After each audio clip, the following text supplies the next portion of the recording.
안녕하세요. 반갑습니다. 사랑합니다. 5월 마지막 주일입니다. 또 카렌더에는 성령 강림절이라고 써 있습니다. 7주 전에 부활절을 기념을 했죠. 성령 강림절은 부활절로부터 정확하게 7주 후에 나타나는 절기로 기록되어 있습니다. 근데 그게 실상 그냥 임의로 만든 게 아니고요. 실상 맞아요. 부활절은 무슨 6월절의 기간 중에 처음 맞는 안식 후 첫날이거든요. 이게 초실절이고 이게 부활절로 기념이 됐고, 그 초실절로부터 정확하게 7주 후에 안식 후 첫날 오순절입니다. 그리고 그 오순절이 지금 교회에서는 성령 강림절로 기념하고 있습니다. 주님께서 부활하신 이후에, 승천하신 이후에 약속하신 성령이 이 땅 교회 가운데 임하게 되었을 때 예루살렘 교회가 탄생되었고, 그 성령의 은혜로 이 땅 대한민국에까지 복음이 전파되어져서 나와 같은 자의 우리에게도 은혜의 복음과 성경의 깨달음이 깨달아지고 예수 그리스도 안에서 하나님 안에 살아갈 수 있는 삶이 열리게 된 것에 대해서 다시 한번 감사를 드렸고, 이 은혜가 주님 오시는 그날까지 널리 편만하게 나를 통해서 퍼져나가기를, 우리나라를 통해서 전 세계에, 나를 통해서 내 이웃에게, 모든 사람들에게 퍼져나가기를 주의 이름으로 축원합니다. 오늘을 구약 열왕기상 말씀을 통해서 교제를 하도록 합니다. 먼저 말씀을 한번 읽고 이야기를 합니다. 열왕기상 19장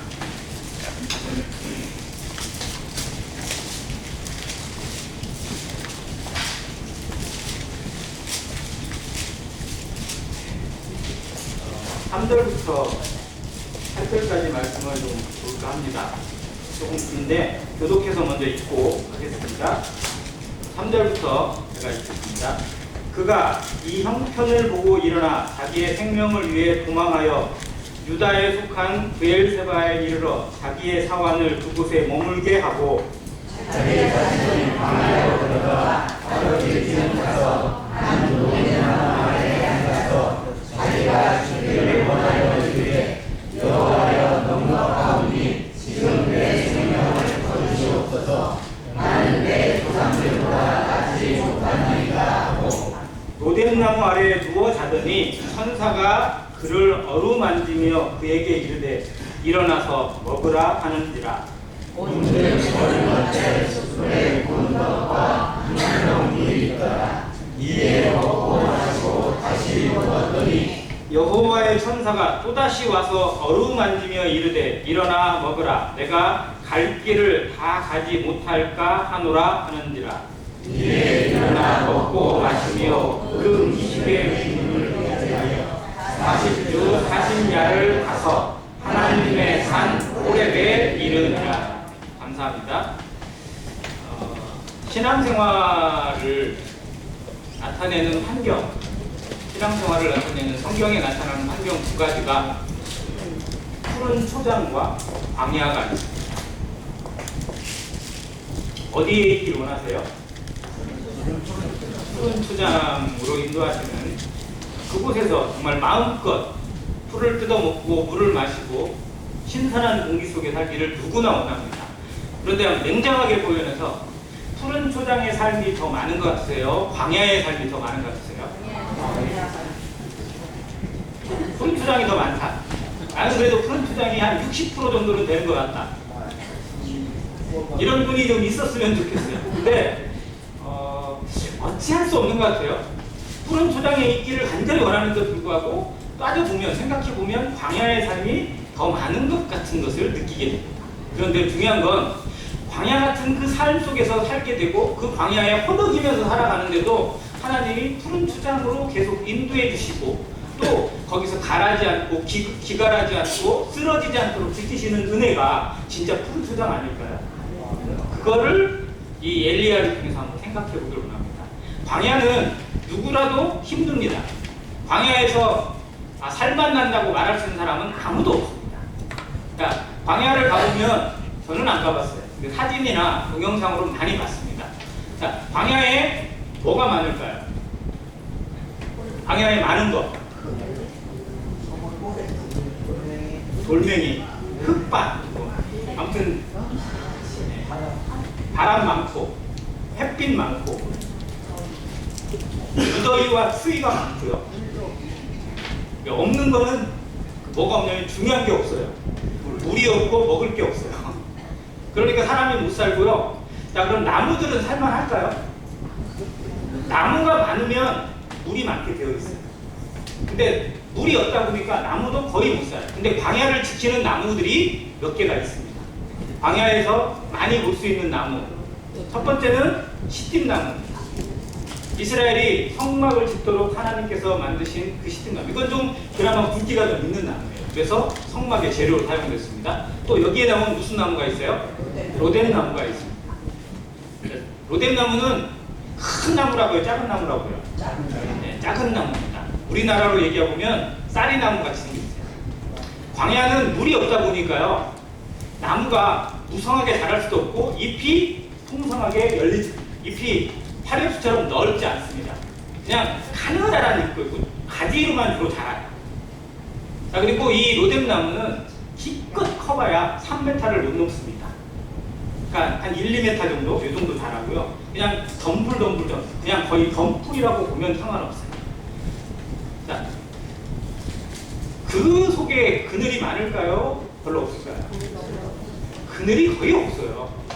그래서 이스라엘 백성들에게 있어서 광야의 로뎀나무 밑에 가 있는 것은 은혜가 아니라 그냥 한탄이에요. 저주예요. 저주. 왜? 햇빛은 저주를 의미하거든요. 그늘이 안식을 의미해요. 근데 그늘이 없어요. 그늘이 없는데 그나마 맨바닥보다는 나아. 그래서 마지못해서 들어가는 곳이 로뎀나무 밑입니다. 우리나라 속담에 어쩔 수 없이 뭐 하는 거 뭐라 그러죠? 하기 싫은데 어쩔 수 없어요. 그래서 해요. 뭐 하기? 울며 겨자 먹기. 이 상황이 딱 울며 겨자 먹기 상황입니다. 그래서 오늘 제가 제목을 로뎀나무 아래서라고 잡았는데 여기에 부제가 울며 겨자 먹기 신앙이에요. 우리 신앙에 울며 겨자 먹기 같은 상황들이 없었으면 좋겠습니다. 근데 그런 상황이 찾아와요. 정말 이래야 되나? 정말 쓰다. 이거는 정말 그냥 안 하고 싶은데 어쩔 수 없이 하는 상황들이 가끔 나타나요. 우리 봉사들도 가끔은 울리며 겨자 먹기가 있습니다. 자매님들이 애찬을 항상 즐거운 마음으로만 할 수 있는 건 아니에요. 이번에도 어떻게 그냥 코로나로 그냥 간단하게 지나갈 수 없나 뭐 이런 생각이 들 수도 있고, 이번에는 그냥 어떻게 좀 뭐 어떻게 안 되나 뭐 이런 생각이 들 수도 있어요. 그런데 우리 마음이 항상 즐거움으로, 감사함으로, 기쁨으로, 충만함으로만 되면 얼마나 좋겠어요. 근데 그렇지 못하더라고요. 항상 푸른 초장이 되면 좋겠지만 광야의 삶이 많고 그런 시간이 많은 것처럼 울며 겨자 먹기 같은 그런 모습으로 주님 앞에 서야 되고 사람들 앞에 서야 될 때도 많이 있다라는 거. 근데 그것을 어떻게 볼 것이냐? 그 가운데 하나님의 음성은 무엇이고 하나님이 그 환경을 허락하신 이유는 무엇인지 아는 것이 중요합니다. 거기에서 머물지 않고 한 번 더 나아갈 수 있는 것이 신앙이고 그것이 하나님만 보는 신앙의 능력입니다.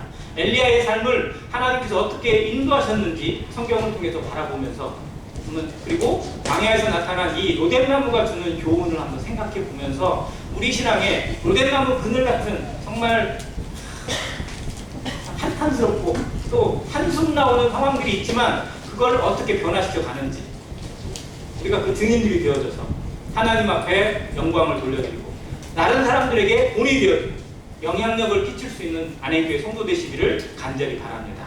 자, 로뎀나무가 성경에 몇 군데 나오는데요. 로뎀나무와 비슷한 나무가 하나가 있는데 그게 떨기나무예요. 떨기나무 하면 누가 생각나세요? 모세. 근데 모세가 바라본 그 불꽃이 있는 떨기나무는 실상 이 로뎀나무는 좀 다른 나무였다고 합니다. 근데 아무튼 그 나무도 비슷해요. 왜? 광야에서 이렇게 자라는 나무였기 때문에. 근데 이제 아무튼 떨기나무가 또 하나 어디 나오냐면요. 그 창세기 21장에 안 찾아도 됩니다. 제가 설명드릴게요. 아브라함이 아들을 전혀 못 낳다가 한 여종을 통해서 아들을 낳았어요. 하가를 통해서 이스마엘을 낳았잖아요. 그리고 한동안 하나님과 공백이 되다가 하나님이 드디어 99세 때 아브라함에게 나타나셔서 이름도 바꾸고 아브라함 이름을 그때 바꾸세요. 그리고 그에게 할례를 베풀게 합니다. 그때 아브라함이 할례를 받아요. 그 집안 사람들 전부 다. 그리고 언약을 세우시면서 내년 이맘때쯤에 누가 사라가 아들을 낳을 것이다 라고 해서 누가 낳아요? 이삭이 태어납니다. 자, 이삭이 태어났어요. 육신의 자녀가 있는 그 집에 약속의 자녀가 태어났습니다. 자, 둘의 나이 차이가 13살 차이가 나요. 자, 이 형이 동생을 이뻐할까요? 괴롭힐까요? 13살 많은 형이 잘 보살펴 줘야죠. 그런데 이 집은 그런 집이 못 돼요. 왜? 육신과 언약이 같이 머물고 있으니까. 계속 전쟁이에요. 우리 안에 육신과 하나님의 은혜가 같이 동존할 수가 없습니다. 계속 전쟁이에요. 영적 전쟁이 일어납니다. 이 집이 그 모습이에요. 나중에 어떻게 하냐면요. 이 이스마엘이 이삭을 희롱해요. 근데 이게 실제로는 조롱 수준을 뛰어넘어서 성적인 희롱까지 포함되어 있다고 얘기합니다. 자, 그걸 본 엄마 사라가 그걸 봤어요. 눈에 불이 칩니다. 그렇잖아도 저 여종이 저 아들 낳았다고 자기를 우습게 여긴 것이 막 괘씸해가지고 그러고 있는데 저놈이 감히 내 아들을 건드려? 이러면서 그냥 화가 거리까지 가지고 쫓아내버리라고 아브라함에게 얘기를 하는 거예요. 아브라함이 이놈도 자식이고 이놈도 자식인데 자식을 쫓아내기 쉽겠어요? 고민을 하는데 하나님이 말씀하셔서 쫓아냅니다. 그도 한 민족을 이루게 하겠다. 하나님이 그도 지키겠다고 얘기해서 가요. 그래서 그 여자한테 하갈한테 가죽 부대도 지어주고 뭣도 주고 음식도 줘서 보냅니다. 그런데 막상 아들하고 이 하갈이 광야를 헤매다가 먹을 것도 없고 물도 떨어지고 그래가지고 이제 진짜 죽게 생겼어요. 그래가지고 그때 어떻게 하냐? 하갈이 이 아들을 자기 아들을 떨기나무 밑에다가 앉게 해놓고, 즉 엘리야가 로뎀나무 밑에 가서 앉아있는 모습하고 똑같은 모습이 여기에 나와요. 자기 아들을 떨기나무 밑에 앉게 하고 자기는 아들이 볼까 봐서 조금 더 멀리 가가지고 뭐 하냐면 울며 통곡을 해요. 나 여기서 죽는구나. 우리 아들도 여기서 죽는구나. 정말 내 인생이, 내 신세가 정말 촬영하기 짝이 없다고 울 때에 하나님의 천사가 나타나서 그의 눈에 샘을 보여줍니다. 그래서 그 샘을 아들과 자기가 먹고 가서 결국은 한 민족을 이룹니다. 그게 지금 아람 민족이에요. 아무튼 그 모습이 창세기에 그대로 기록이 되어져 있습니다. 그때 나타나 있는 떨기나무, 이게 시제는 로뎀나무예요. 이게 굳이 의미를 얘기하면 덤불이에요, 덤불. 그러니까 그 광야 뜨거운 곳에 아들을 그냥 둘 수 없어서 그나마 그늘이 조금 지는 곳에 아들을 두고 자기는 통곡했던 이 하갈의 통곡 소리가 이 떨기나무 가운데 같이 있습니다. 또 다른 성경에 보면 욥이 나오는데요. 욥이 그렇게 하나님 앞에 의인이고 하나님께 선하게 살아가는 사람인데도 정말 하루아침에 모든 것을 다 잃어버립니다. 자식도 죽고요, 재산 다 잃어버리고요, 자기 몸에 악창이 나가지고 기왓장을 쪼개가지고 기왓장으로 자기 몸을 긁어서 온몸에 피가 다 날 정도로 그런 고통을 받으면서 그 이유를 알 수가 없었어요. 근데 3명의 친구가 찾아와서 너 어쩌다 이렇게 됐냐 하고 같이 울어주고 위로를 해주는 줄 알았는데 이것들이 한마디 한마디 할 때마다 좀 이상한 게 가시가 놓친 말이 계속 나오는 거예요. 위로하러 온 놈들이 계속 약을 올리는 것 같아요. 그러니까 차라리 없는 힘만 못하는 인간들이 되는 거죠. 우리가 실제로 이럴 수 있어요. 정말로 위로한답시고 했는데 오히려 그 사람한테 더 독이 될 수 있습니다. 그래서 말이 정말 조심해야 돼요. 이게 욥의 친구들의 일이었어요. 이 말을 듣다가 나중에 욥이 이제 슬슬 열받아요. 그리고 같이 싸우는 거예요. 아픈 줄도 잊어버리고 막 네가 잘났냐 내가 잘났냐, 네가 똑똑하냐 내가 더 똑똑하냐 막 계속 싸우는 게 욥기 기록입니다. 자, 그때 욥이 했던 말 중에 하나가 욥기 30장에 보면 자기를 저주하고 있는 친구들이죠. 싫다는 친구들이. 자기가 어떤 사람들한테 지금 저주를 받고 있고 욕을 먹고 있는지를 설명할 때 그들은 떨기나무 가운데서 짠나무도 꺾으며 뱃살이 뿌리로 식물을 삼는 자들이다 라고 표현하는 내용이 나옵니다. 무슨 의미냐면 떨기나무 가운데 짠나무가 있어요. 짠나무. 짠나무가 그 이스라엘 민족에서 말하는 소금나무예요. 그야말로 이제 소금 성분을 안에 갖고 있는 나무. 그 잎사귀입니다. 이건 사람이 먹을 수 있어요, 없어요? 잎을 뜯어 먹으면요, 진짜 짠맛이 난대요. 자, 근데 왜 하나님이 이 나무를 주셨냐면 광야에서 지내는 짐승들을 위해서 주신 거예요. 너무 목이 마르고 그런 짐승들이 이 잎사귀를 조금씩 뜯어 먹으면서 소금의 영분을 집어넣어서 이 몸에 어떤 그 농도를 좀 해결해주고 그렇게 살아갈 수 있도록 하는 나무가 이 짠나무, 소금나무라고 합니다. 근데 사람이 먹을 수 없어요. 그리고 뱃살이 뿌리라고 나왔는데 이 뱃살이 뿌리가 바로 로뎀나무를 의미합니다. 이것도 역시 사람이 먹을 만하게 전혀 안 돼요. 그 뿌리도 마찬가지고. 자, 그런데 그걸로 식물을 삼는 사람들, 즉 먹을 것도 없어가지고 자기 잎에 풀칠도 못하는 사람들에게 내가 지금 조롱을 받고 있다. 즉 내가 그보다 못한 신세가 되어 있다라고 스스로의 신세를 한탄하는 모습이 이 표현입니다. 소금나무, 짠나무, 뱃살이 뿌리 뭐 이런 표현을 통해서 내가 지금 하다 지금 이런 신세가 되었구나라고 스스로를 한탄하고 가슴을 치면서 욥이 했던 고백에 이 내용이 포함되어 있습니다. 자, 하갈이 통곡했던 모습이나 욥이 스스로를 한탄하는 모습 가운데 이 떨기나무, 로뎀나무, 뱃살이 뿌리 이런 표현을 성경이 사용하고 있어요. 그래서 이것은 성도들의 삶에서도 가끔 들여다볼 수 있는 상황. 도대체 희망이 안 보인다. 뭐 이게 정말 구원받은 성도의 삶의 모습인가? 내가 이렇게 살아야 되나? 언제까지 나는 이 삶 가운데 계속 머물러야 되나? 정말 하나님의 뜻은 어디에 있는가? 앞이 깜깜하고 너무 막연해가지고 너무 짙은 안개 속에 머물러서 이 앞에 끝이 낭떨어진지 정말 길이 열려질 것인지 나는 어디로 가고 있는 것인지 답답한 상황이 연결되어질 때의 모습이 여기에 있습니다.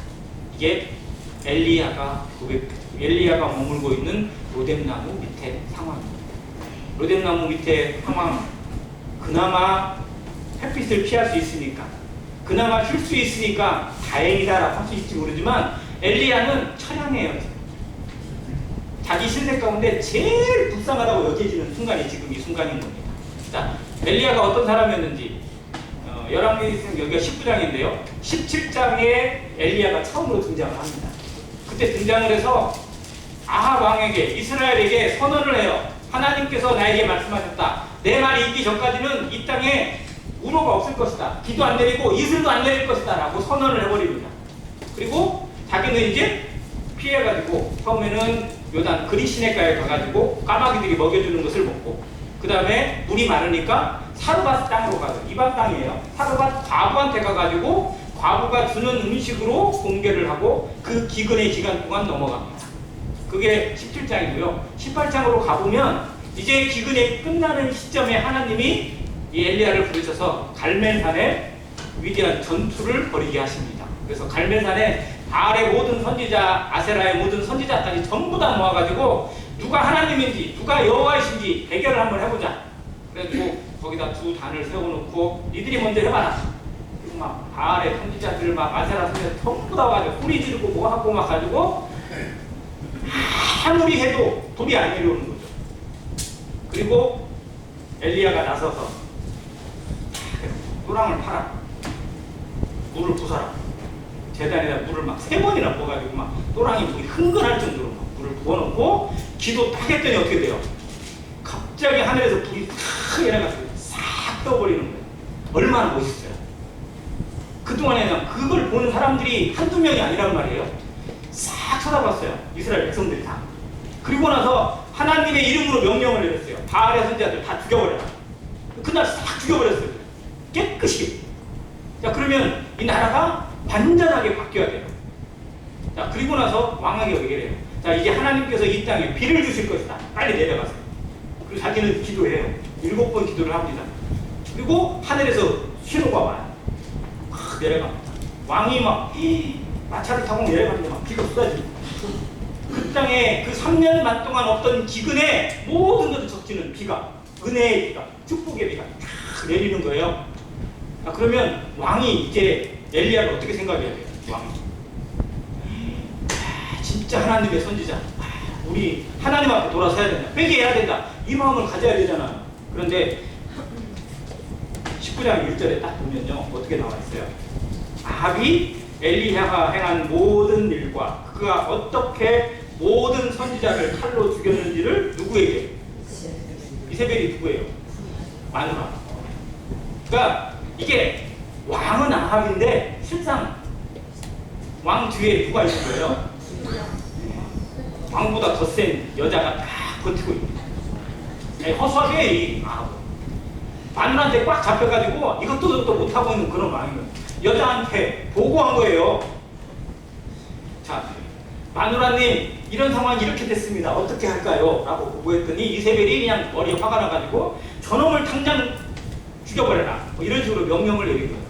회개가 이루어져야 될 이 땅에 오히려 선지자를 잡아 죽이겠다고 군대를 동원해서 하는 모습. 아합이라는 왕이 그걸 보고 그걸 직접 눈으로 목격하고 하나님을 봤잖아요. 그런데 마음이 변화가 안 돼요. 회개가 안 돼요. 오히려 엘리야를 잡으러 군대를 보내는 모습을 보고 백성들도 그 정도 됐으면 백성들이 야 저런 왕 필요 없으니까 그냥 다 밀어내버리자. 이세벨도 죽여버리자라고 뒤집어야 되는데 뒤집지도 않아. 바뀐 게 하나도 없어요. 나는 꼼짝없이 죽게 생겼어. 이 모습을 보고 이게 3절의 일장에 3절에 나와요. 그가 이 형편을 보고 상황이 바뀌기를 바랬는데 안 바뀌어요. 우리도 기도합니다.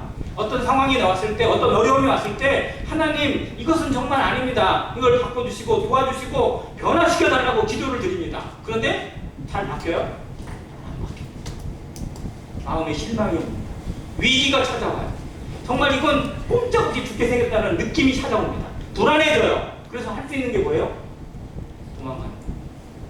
자, 그런데 어디에 엘리야는 이런 모습이 아니잖아요. 자기를 죽이겠다고 찾아오는 아합 왕과 그 선지자들 앞에서 너무나 당당했어요. 근데 지금은 그 모습을 다 잃어버렸어요. 그게 야고보서에서 말하고 있는 엘리야는 우리와 뭐가 같은 사람? 성령이 같은 사람이라는 겁니다.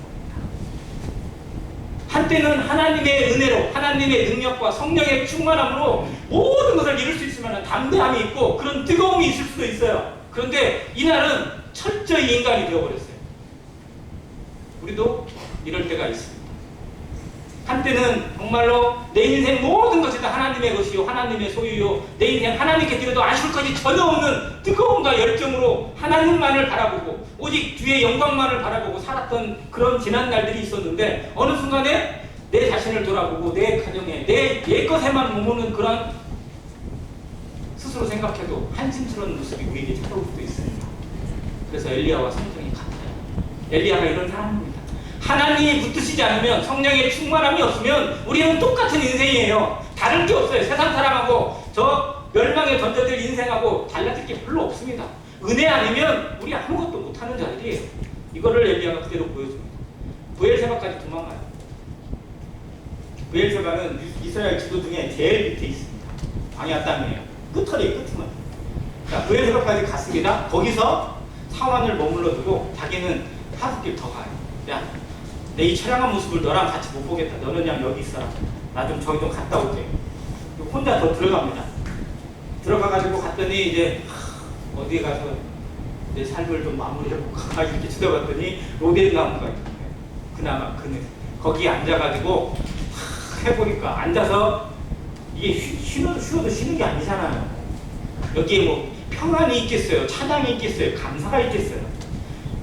여기까지 그냥 죽자 살다 오긴 왔는데 더 갈 것도 없고 뭐 해야 될 것도 없는 것 같고 그러니까 나오는 게 한탄이고 한숨이에요.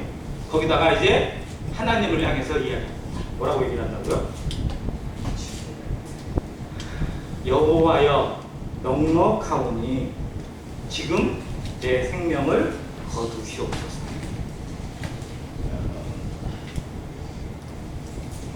뭐가 넉넉해요? 한번 생각해보세요. 지금 넉넉한 거예요? 뭐가 풍족해요? 지금 엘리야의 마음이 정말 충만함으로 되어 있나요? 아니요, 넉넉하지 않아요. 정말 이게 자주 섞인 말입니다. 하나님 됐으니까요, 이제 알아서 해주세요 라고 하는 표현이에요. 이제 그냥 데려가시든지 죽이든지 마음대로 하세요 라고 하는 어쩌다가 이렇게 됐을까요?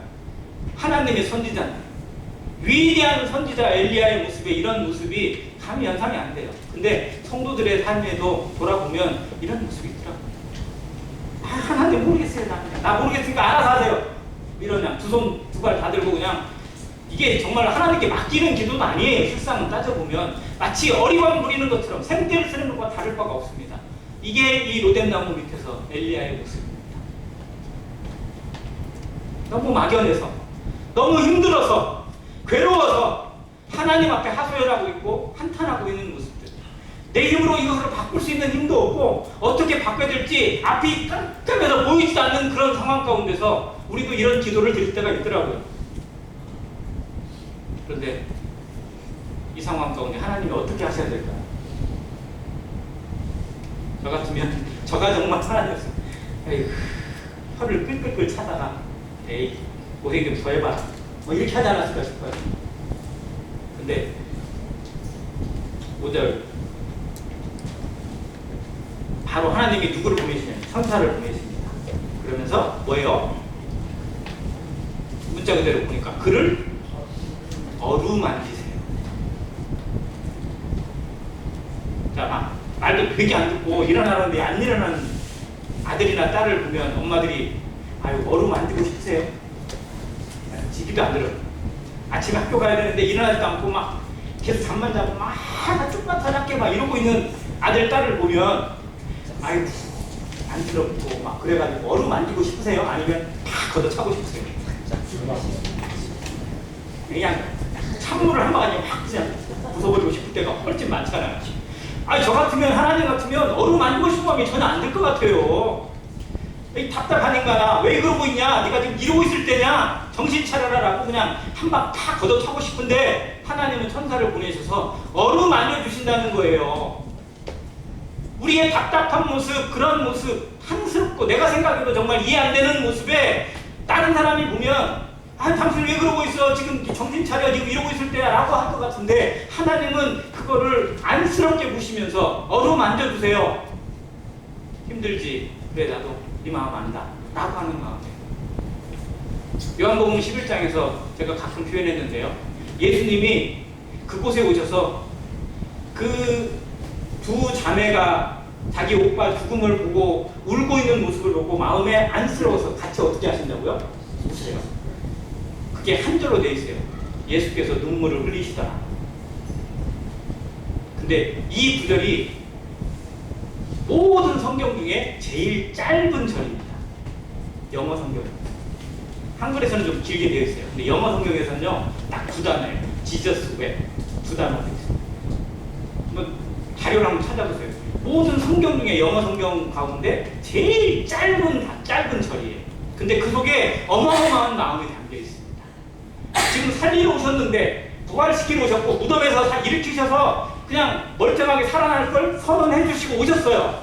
살아날 거예요. 바로 일어날 거예요. 그런데 주님 지금 울고 계세요.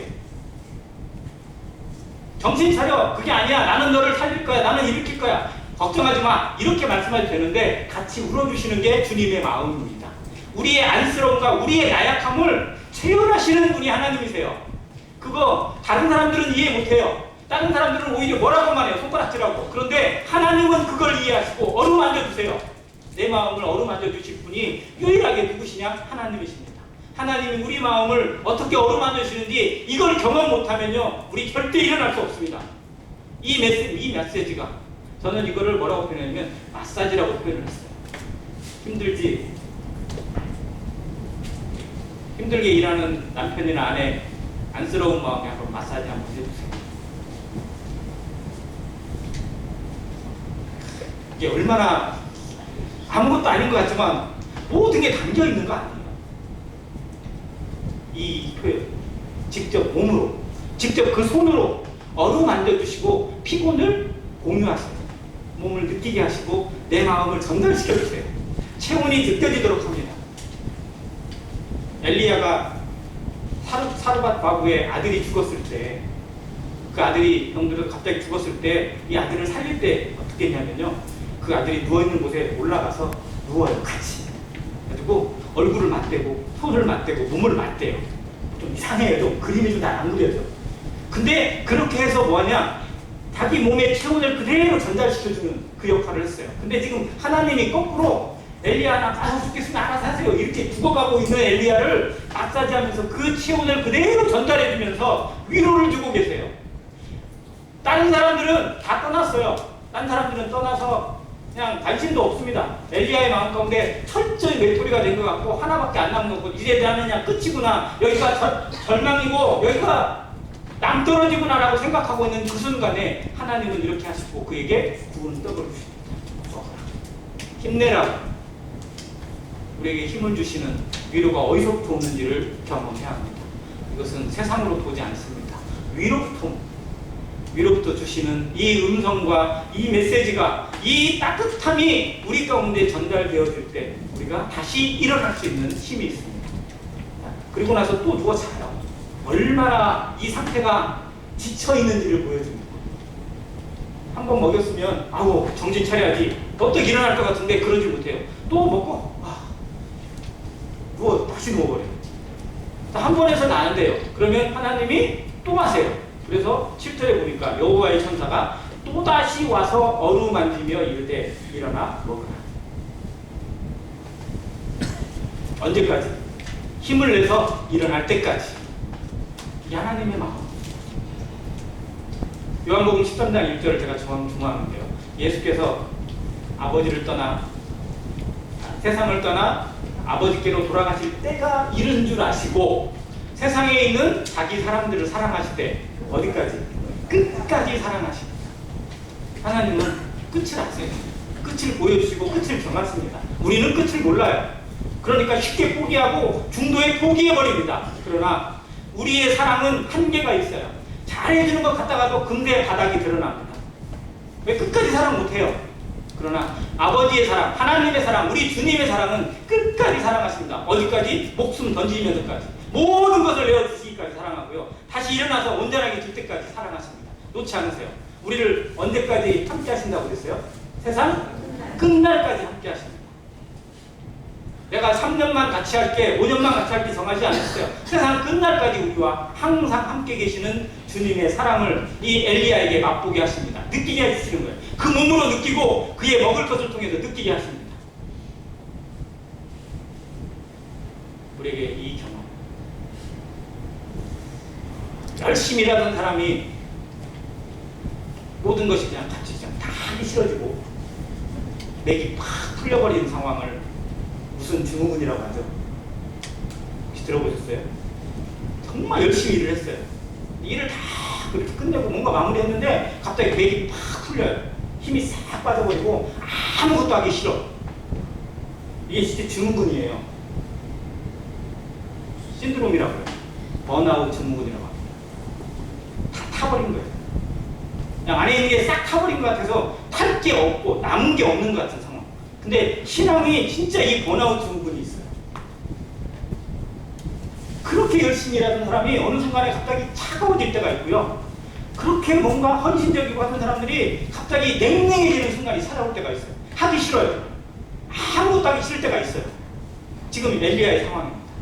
어제까지 그렇게 열심히 일했고요. 그 뜨겁게 일했고 하나님의 이름으로 놀라운 일을 행했었잖아요. 그런데 이날은 그냥 다 만사가 귀찮아요. 아무 힘도 없어요.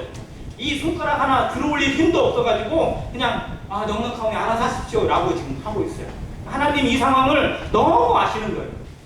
정신 차리라고 두드러 패지 않고 회초리를 들어서 때려야 될 상황 가운데 오히려 어루만지시면서 그 힘든 것을 공유하시고 우리에게 있는 대제사장은 우리 연약함을 체휼하지 못하실 자가 아니요 모든 일에 우리와 한결같이 시험을 받으신 이로되 죄는 없으십니다 라고 하시는 말씀 그대로를 이 엘리야에게 이루어 주세요. 이루어 주시고 일어나게 하십니다. 그래서 어디로 가게 해요? 그렇게 40일 40야를 버티고 가게 해서 하나님의 산 어디로? 호렙. 호렙이 어떤 산이에요? 호렙산. 모세가 사명을 받은 산입니다. 즉 호렙은 성경의 호렙산은 뭐냐면 소명을 주시는 산이에요. 부르심의 산입니다. 그게 호렙이에요.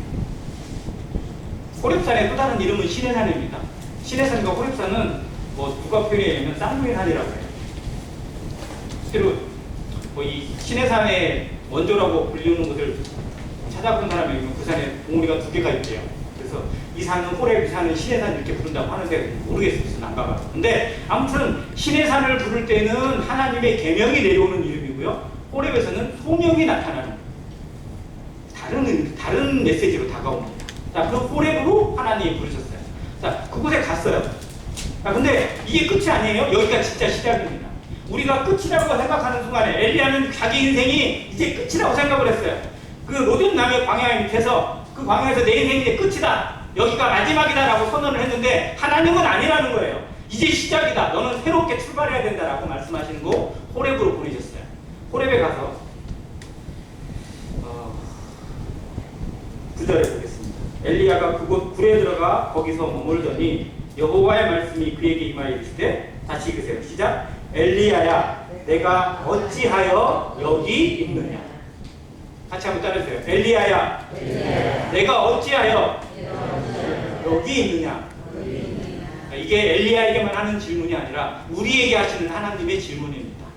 하나님은 아세요. 모르시는 게 아니에요. 아시는데도 질문하십니다. 아담아 내가 어디 있느냐. 언제 질문하셨어요? 아담이 최초에 범죄를 저지르고 숨었을 때 하나님이 부르시면서 하신 말씀입니다. 아담아 내가 어디 있느냐. 네 현 위치를 보라는 겁니다. 네가 무엇을 했는지를 보라는 겁니다. 이 말씀은 돌아오라는 거예요. 돌이키라는 겁니다. 회개를 촉구하시면서 하시는 질문입니다. 역시 마찬가지예요. 엘리야야 내가 어찌하여 여기 있느냐. 네가 왜 여기에 있는 것이냐. 네가 있을 곳이 어딘지를 제대로 생각하라는 겁니다. 우리에게 지금 네가 서 있는 곳이 어떤 곳인지를 보라는 겁니다. 현 위치를 자기의 정체성을 확인하라는 겁니다. 신앙은 내가 지금 하나님의 말씀에 서 있는 것인지 하나님이 보내신 곳에 서 있는 건지 아니면 내 길에 서 있는 건지를 확인하는 시간들이에요. 이게 신앙입니다. 엘리야가 이 질문을 받습니다. 다시 이 질문은 뒤에 또 한 번 반복이 돼요. 엘리야야 내가 어찌하여 여기 있느냐. 근데 그때마다 엘리야가 했던 대답이 뭐냐면요. 여호와여 내가 여호와를 열심히 진짜 특심하거든요. 내가 진짜 하나님을 향해서 열심을 가지고 있었어요. 그런데 주의 선지자들을 다 죽이고요. 다 죽여버리고 나만 남았는데 나도 죽이려고 찾고 있어요. 그래서 내가 갈 데가 없어요 라고 말합니다. 다 없다는 거예요. 희망이 다 사라졌다는 거예요. 나만 남았다고 얘기를 합니다. 아무튼 이게 엘리야가 보는 시각이고 하나님이 보는 시각은 뒤에 우리가 알죠. 얼마를 남겨두셨어요? 7,000명을 더 남겨두셨잖아요. 내 눈은 금방 한계가 옵니다. 신앙은 내 눈으로 보는 것이 아니라 하나님의 눈, 영안으로 볼 수 있을 때 정말 살아 숨쉴 수 있고 그 순종이 나타날 수 있습니다. 근데 우리가 계속 내 눈으로만 봐요. 환경만 봐요. 내 눈앞에 보이는 것으로만 보고 판단합니다. 그것으로 결정을 하려고 하고 내 마음대로 어떻게 해보려고 해요. 그런데 이게 한계가 금방 온다는 겁니다. 그때 엘리야에게 하나님이 보여주세요. 자, 여기에 쭉 여러 번 나오는데요. 자, 11절부터 보면요. 너는 나가서 여호와 앞에 서라. 하나님이 보여주시고 느끼게 하시는 거예요. 섰더니 강한 바람이 불어갑니다. 태풍 같은 바람이 불어가요. 근데 이 바람이 얼마나 세냐면 산을 가르고 바위를 부세요. 엄청난 에너지를 가지고 있는. 지금 그 제2호 태풍이 괌을 습격하고 지나갔잖아요. 그때 습격했던 바람이 초속 82m까지 불었대요. 초속 82m면요, 진짜 원자폭탄 떨어졌을 때 나오는 바람하고 비슷해요. 그냥 다 쓸어가는 거예요. 그러니까 막 RV 차, SV 차가 이렇게 딱 길에 서 있는데 이 바람에 맞으니까요, 슉슉 밀려나가지고 확 뒤집어져가지고 날아버리더라고요. 그 정도예요. 이제 막 호텔도 막 비세고 막 난리도 아니고 뭐하러 3,000명이나 놀러 갔는지 모르겠는데, 아무튼 이 바람이 부는데도 여기에 여호와께서 계시지 않아요. 그리고 바람 뒤에 뭐가 옵니까? 지진이 있어요. 지진은 무서워요, 안 무서워요? 지진은 모든 걸 무너뜨립니다. 정말로 다 가라앉게 만들고 무너뜨려요. 지진이 있어요. 그런데 지진 가운데도 여호와께서 계시지 아니하고, 또 지진 후에 뭐가 있어요? 불이 있어요. 불은 다 태워버립니다. 소멸하는 거예요. 이 소멸하는 불이 있는데도 그 가운데 여호와께서 계시지 아니하고, 또 그 뒤에 뭐가 있어요? 세미한 소리가 있습니다. 이 말씀을 여러 번 묵상을 해봤어요. 이게 왜 엘리야에게 이걸 보여주셨을까? 이거 뭐가 느껴지세요? 바람도 있고 지진도 있고 불도 있는데 그때는 여호와께서 그에게 나타나시지 않고 오히려 그 뒤에 있는 세미한 음성 가운데 말씀해 주시다. 지금 엘리야가 꿈꿨던 것, 엘리야가 좋아했던 상황들이 뭐예요? 힘이에요. 힘. 권능으로 때려 부시고 파괴시키고 무너뜨리고 다 죽이는 거였습니다. 그러면 바뀔 줄 알았어요. 사람들이 좋아하는 게 그겁니다. 힘으로 누르는 거예요. 에너지로 파괴시키고 무너뜨리고 다 그냥 싸그리 그냥 딱 정리해버리는, 이게 카리스마라고 생각하고요. 이게 능력이라고 생각을 합니다. 그런데 진짜 하나님의 능력은 어디서 있느냐? 세미함 속에 있어요. 부드러움 속에 있습니다. 주님의 나타나심이 물론 어마어마한 폭풍 속에도 나타날 수 있고 지진 가운데 임할 수도 있고 불 가운데 임할 수도 있습니다. 그런데 그거는 파괴시키는 거예요. 소멸하는 거예요. 없애는 거예요. 여기엔 진짜 하나님의 사랑이 없습니다. 오히려 어디에 있어요? 부드러움 속에 있습니다. 세미한 음성 가운데 있습니다. 그래서 주님은 나는 마음이 온유하고 겸손하다고 말씀하셨어요. 그 속에 진짜 주님의 사랑이 있고요. 주님의 진짜 능력은 거기에 있습니다. 성도들의 삶이 무엇을 꿈꾸냐면요. 능력을 꿈꿔요. 우리 교회가 어떻게 되기를 바라고요. 으쌰으쌰 해가지고 뭔가 큰 일을 할 수 있고 가고 그 숫자로 막 밀어붙이기도 하고 맘만 먹으면 여기다 건물 막 2층 4층 세우고 뭐 해가지고 뭐 하고 이게 진짜 능력이라고 생각할 수 있어요. 그런데 진짜 능력은 어디에 있느냐? 사람을 세우는 데 있어요. 하나님의 권능, 하나님의 말씀 파괴시키고 죽이는 데에 사용되는 것보다 세우는 데 사용돼야 됩니다. 엘리야는 지금까지 죽이는 일에 앞장섰어요. 바알을 딱 죽여버렸잖아요. 그러면 싹 청소하면 된다고 생각을 했어요. 악을 싹 뽑아버리면, 싹 다 없애버리면 정말 싹 바뀌고 개혁이 될 줄 알았어요. 자, 사람들이 이렇게 생각합니다. 자기 마음에 안 드는 사람이 있어요. 자기 마음에 별로 안 들고 정말 코드가 안 맞아요. 그럼 어떻게 하죠? 거기는 싹 빼버려야 돼요. 왜? 맞는 사람끼리만 가야 되니까. 그래서 빼버려요. 제거합니다. 이게 우리나라의 정당이고요. 사람들이 추구하는 동행어이고 세상의 모습입니다. 자기랑 안 맞는 사람은 적이에요. 그래서 싹 빼버려요. 다 뽑아버리고요. 태워버립니다. 무너지길 바래요. 그게. 그런데 그게 진짜 생명이 아니라는 겁니다. 엘리야가 그걸 좋아했지만 그게 아니라는 거예요. 하나님의 너를 부르시고 하나님이 너에게 원하시는 게 무엇인지를 제대로 알라는 겁니다. 세미한 음성 가운데 세우는 거예요. 그래서 그에게 말씀하십니다. 15절부터 나오는 말씀인데요. 여호와께서 그에게 이르시되 너는 내 길을 돌이켜 광야를 통하여 다메섹에 가서 이르거든 하사엘에게 기름을 부어 아람의 왕이 되게 하고, 두 번째 너는 또 님시 아들 예후에게 기름을 부어 이스라엘의 왕이 되게 하고, 또 아벨 무올라 사바세 아들 엘리사에게 기름을 부어 너를 대신하여 뭐가 되게 하라? 선지자가 되게 하라. 세우라는 겁니다. 무너뜨리지 말고 파괴하지 말고 제거하지 말고 세우는 사역을 하라는 겁니다. 교회의 사역은요, 뭔가를 빼내는 사역이 아니라 뭔가를 파괴하고 뭔가를 무너뜨리는 것이 아니라 정말 안 되는 사람을 세워주는 사역입니다. 엘리야에게 이걸 알려주세요. 그래서 네가 앞으로 해야 될 사역은 뭐다? 다른 사람을 세우는 사역입니다. 그래서 엘리야가 그 다음에 제일 먼저 세운 사람이 누구예요? 엘리사입니다. 가서 가는 길에 엘리사를 만나요. 그래서 엘리야에게 따라오라고 합니다. 예수님께서 공생애를 시작하시면서 제일 먼저 하신 게 뭐예요? 제자들을 부르셨어요. 제자들이 수준이 좋아요, 안 좋아요? 안 좋아요. 근데 세우셨어요. 우리가 수준이 되어서 하나님을 따라가요? 아니에요. 우리는 수준이 한참 모자라고요. 정말 함량 미달입니다. 하나님의 나라, 하나님의 영광 가운데 도저히 맞는 조각을 찾아볼 수가 없는 자들이에요. 그런데 우리를 세우시고 우리를 부르셨어요. 언제 우리를 부르셨다고? 언제 세우셨다고? 언제부터 예정하셨다고요?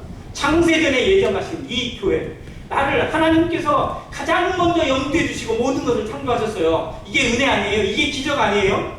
하나님의 계획 속에 내가 제일 먼저 들어가 있었어요. 이 교회가, 이게 하나님의 비밀입니다. 하나님은 세우시는 분이세요. 나와 같은 자를 부르셔서 세우시고요. 우리 옆에 있는 정말 연약하지만 그런 지체들을 부르셔서 한 몸 되게 하시고 한 교회로 한 몸의 비밀을 간직하고 그리스도의 몸과 영광을 세워가는 교회로, 안의 교회로 부르셔서 섬기게 하셨습니다. 그래서 다른 사람을 대할 때의 모습에서 나와 다른 부분을 찾는 것이 아니라 주님의 공통점을 찾아가는 모습이 주님의 눈으로 보는 것이고요. 주님이 세우시는 사역의 모습입니다. 우리 교회는 세워가는 곳입니다. 다른 사람에게 무엇이 장점인지, 저분은 어떠한 것에 역할이 맞는 것인지를 관찰하고 서로 돌아보아서 권하고 붙들어주는 것입니다. 마사지해주고 내 체온을 그들에게 전달해주는 것입니다. 이것이 엘리야가 경험한 하나님의 위로고 엘리야가 감당한 사역입니다. 로뎀나무는 정말 저주스러운 그런 모습인데 로뎀나무도 정말 놀라운 역할이 있어요. 자, 첫 번째는 그나마 로뎀이 없었다면, 그 나무가 없다면 가서 쉴 데가 있어요, 없어요? 그나마 쉴 수 있잖아요. 기회를 주는 겁니다. 다시 우리의 삶이 그 기회를 붙잡아야 돼요.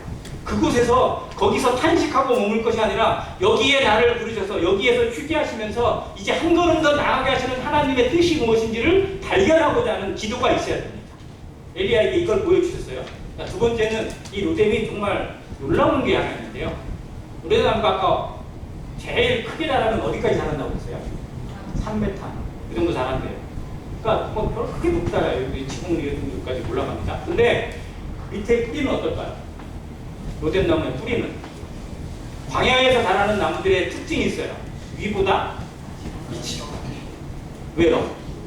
왜 밑이 뿌리가 커야 돼요? 물이 없으니까 물을 빨아들이기 위해서 막 열심히 뻗어나가요. 위로는 뻗을 필요가 없어요. 왜? 위에 올라가 봐야 뜨거운 햇빛만 있으니까 별로 자람이 도움이 안 돼요. 대신 밑으로 뻗어가요. 신앙은 보이는 것보다 보이지 않는 것이 중요합니다.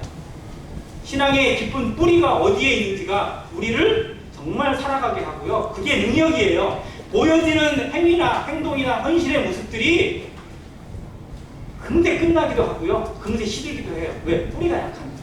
근데 이 로뎀이 그 광야 속에서도 빛을 잃지 않고 말라지지 않고 그 나무가 잎이 말라지지 않아요. 아주 넓은 잎은 아니지만 계속해서 이 푸름을 간직할 수 있는 것은 30m까지 뻗어가는 뿌리 때문이라고 합니다. 그리고 이 뿌리가 어느 정도냐면요. 이곳에 이 뿌리가 너무 단단해서요. 이 로뎀나무가 광야 속에서 잘 버틴 나무여서 그런지 몰라도요. 이 지금 광야에서도 지금도 양을 치는 사람들이 있을까요? 없을까요? 있어요. 이 사람들을 베두인이라고 부릅니다. 지금도 있어요. 근데 이 베두인들이 낮에는 어때요? 엄청 뜨겁잖아요. 그래서 광야는 구름 기둥 없이는 못 갑니다. 그러니까 이들은요 천막 치고 살아요. 광야에서 그늘 만들어서 천막 치면서 양을 치고 이렇게 해요. 근데 문제는 밤이에요. 밤에는 어떻게 돼요? 또 일교차가 너무 커져서 너무 추워요. 불을 피워야만 돼요.